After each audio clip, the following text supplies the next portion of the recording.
Chicago کے قصبے برج view کو لٹل فلسطین بھی کہا جاتا ہے۔ یہاں قہوہ نامی اس کیفے کے ورکر یہاں آنے والے فلسطینی امریکیوں کے لیے کافی سے تیار کیے گئے مشروبات پیش کر رہے ہیں۔ اس علاقے میں آپ کو کہیں بھی مسلمان نظر آ جائیں گے۔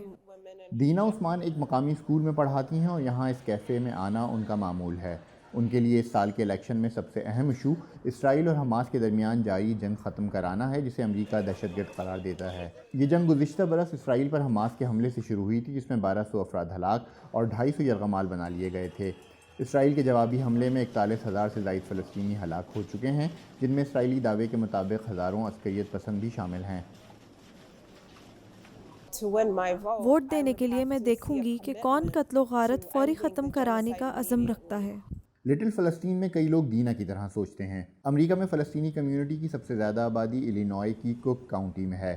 برج ویو اور شکاگو اسی کاؤنٹی کا حصہ ہیں۔ الینوائے میں 4,75,000 امریکی مسلمان رہتے ہیں، جو کل آبادی کا 3.7% ہیں۔ مسلمان الینوائے کی خاصی بڑی اقلیت ہیں اور ڈیموکریٹس کو ووٹ دینے کا رجحان رکھتے ہیں۔ تبیتا بونیا نارتھ ویسٹ یونیورسٹی میں سوشل پالیسی کی پروفیسر ہیں۔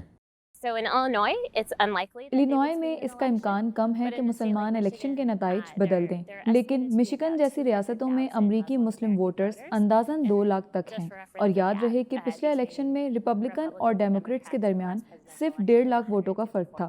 اس لیے اگر سبھی 2 لاکھ مسلم ووٹر ووٹ نہ دینے یا ڈیموکریٹس کو ووٹ نہ دینے کا فیصلہ کرتے ہیں تو مشیگن جیسی سوئنگ اسٹیٹ میں بہت فرق پڑے گا۔ مشیگن میں ایسے لوگ بھی ہیں جو بموں کے لیے امریکی فنڈنگ کے اثرات سمجھ سکتے ہیں۔ لیلا العابد مشیگن میں سیاسی کارکن ہیں اور وہ فلسطینی نژاد امریکی کانگریس وومن رشیدہ طلیب کی بہن ہیں۔ ہم تبدیلی چاہتے ہیں، موجودہ پالیسی کو بدلنا چاہتے ہیں اور چاہتے ہیں کہ فلسطینیوں کی زندگیاں بچیں اور ان پر قبضہ ختم ہو۔ مسلم کمیونٹی صرف مشیگن میں نہیں بلکہ ہر ریاست میں پہلے سے کہیں بڑھ کر متحرک ہے۔ کیتھ ایلیسن منیسوٹا کے موجودہ اٹارنی جنرل ہیں، جو کانگریس کا رکن منتخب ہونے والے اولین مسلمانوں میں شامل تھے۔ امریکی مسلم کمیونٹی کی سیاسی قوت پہلے سے بہت زیادہ ہو چکی ہے، جس کی وجہ سے اسے نظر انداز کرنا ممکن نہیں رہا۔ دینا عثمان کہتی ہیں کہ کاش ان کے پاس ووٹ دینے کے لیے کوئی اور آپشن بھی ہوتے۔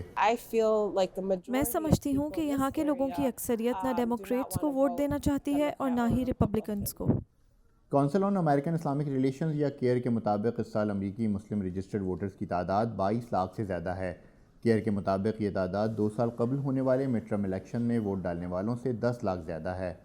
کین فارابا کے ساتھ عمیر بن ریاض، VOA نیوز۔